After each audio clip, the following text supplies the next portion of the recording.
Então, quando eu vou fazer essa pesquisa, e eu estou acostumada a entrar e sair, então eu levo as pessoas comigo, às vezes, com muita naturalidade, e as pessoas ficam muito chocadas, né? E eu lembro que quando eu comecei, quando eu conheci a pessoa que eu sou casada hoje, quando a gente se conheceu, a gente foi lá, porque um amigo dele queria conhecer a Cidade Alta, e a gente não era namorado, não era nada. Ele falou, tem um amigo que chegou dos Estados Unidos, ele quer conhecer a Cidade Alta, ele ouviu falar do Complexo Israel. Eu falei, tranquilo, vamos levar ele lá.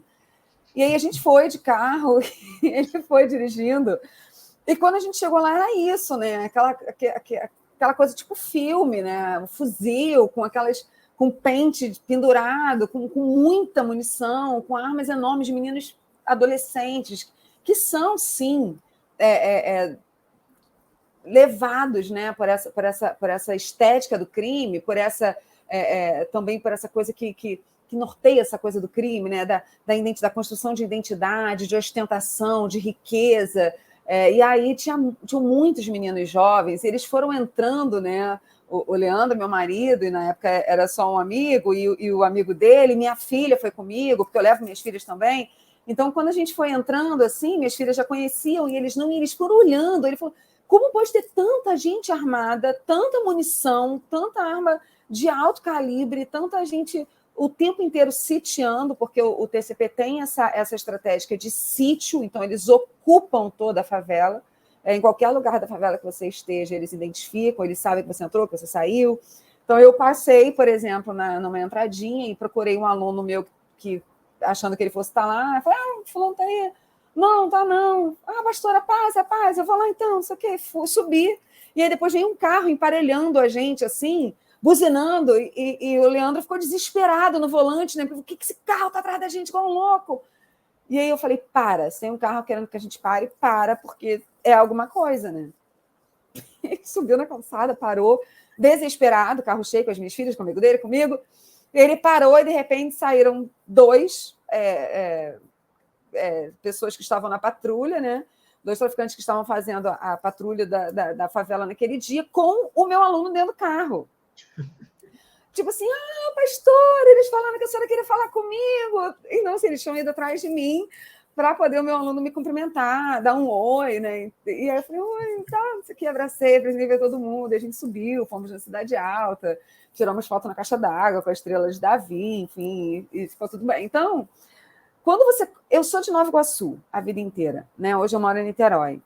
Então, quem mora em Nova Iguaçu, quem mora na Baixada Fluminense, quem mora na zona oeste do Rio de Janeiro, está muito acostumado com a dinâmica da milícia, que é uma dinâmica mais fina, mais sutil, mais superficial, no sentido da estética. Né? Você não vai ver, por exemplo, um traficante com fuzil armado fazendo a segurança da entrada da comunidade quando você está falando de uma milícia. Você tem uma outra estrutura de segurança, você tem uma atuação, né, quase que fantasmagórica, assim, uma coisa que fica no ar. Você sabe que está ali, que se entrar numa casa, pular um muro, tu vai morrer, porque alguém vai lá e vai fazer a justiça com as próprias mãos. Você não, a gente está limpando o território, vão matar os caras, aqui quem manda é a gente. É um outro domínio. Então, eu estava acostumada com um outro tipo de violência em Nova Iguaçu. Né, de dormir, ouvir o barulho do cavalo passando de madrugada, e minha mãe fala assim, olha, não sai ninguém de casa, que o cavalo está passando, é porque vai cair alguém hoje. E era isso, no dia seguinte tinha 2, 3 no valão, e a gente falava, pronto, morreu, porque coisa certa não estava fazendo.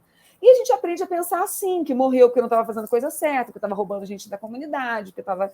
Né? E aí os caras foram lá e fizeram o que a polícia não faria, já que o Estado não está presente nesses lugares, pelo menos não está presente como deveria, né? Está presente de forma violenta, de forma abusiva, de forma opressora.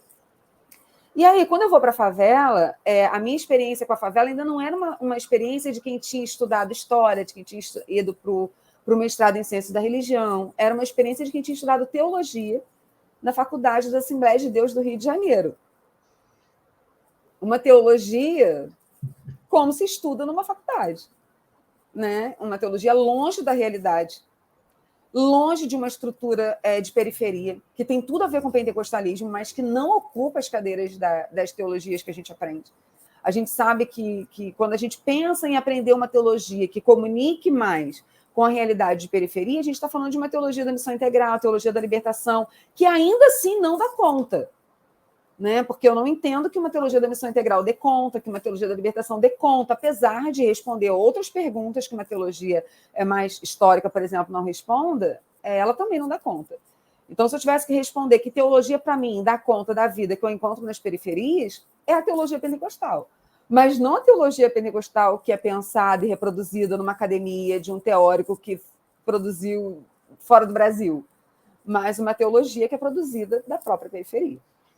Então, quando eu vou para lá, eu tenho essa teoria, e quando eu olho para os grafites nas paredes sendo substituídos, as imagens sendo substituídas, destruídas, e aparecendo Jesus é o dono do lugar, eu falo, cara, é impossível, pastora, pregadora, teólogo, eu falo, não, peraí, tem alguma coisa errada, o nome de Jesus não pode ser usado para isso, o tráfico de drogas não tem o direito de usar o nome de Jesus, aí começam os terreiros a serem destruídos, a ocuparem as mídias, eu falo, cara, o nome de Jesus não pode ser usado para isso, e eu penso em fazer o mestrado em Ciências da Religião, em Linguagens da Religião, para combater, era mesmo para ser algo apologético, né? Eu preciso dizer que isso não acontece, eu preciso dizer que isso não tem base bíblica. Mas, indo para o mestrado, entendendo o campo religioso brasileiro, entendendo a partir da linguagem das religiões, como que a narrativa pentecostal contribui, se encontra com etos de violência, com etos de vulnerabilidade, com etos de urgência, de proteção que tem na favela, aí eu entendi que essas outras teorias me eram importantes para olhar para esse lugar, para além da teologia. Né? Eu precisava de outras lentes, de outras ciências para olhar para essa realidade. E é por isso que eu começo a acessar outras ciências, outros métodos e outras linhas de pesquisa para poder começar a pensar esse assunto, que é, sim, muito polêmico, muito amplo, e eu não tenho a pretensão de trazer todas as respostas a partir do texto que está publicado em Traficantes Evangélicos, mas uma contribuição a partir dessa pesquisa e também desse meu lugar de alguém que pesquisa como pastora, pentecostal, teóloga e cientista da religião a partir do Complexo de Israel.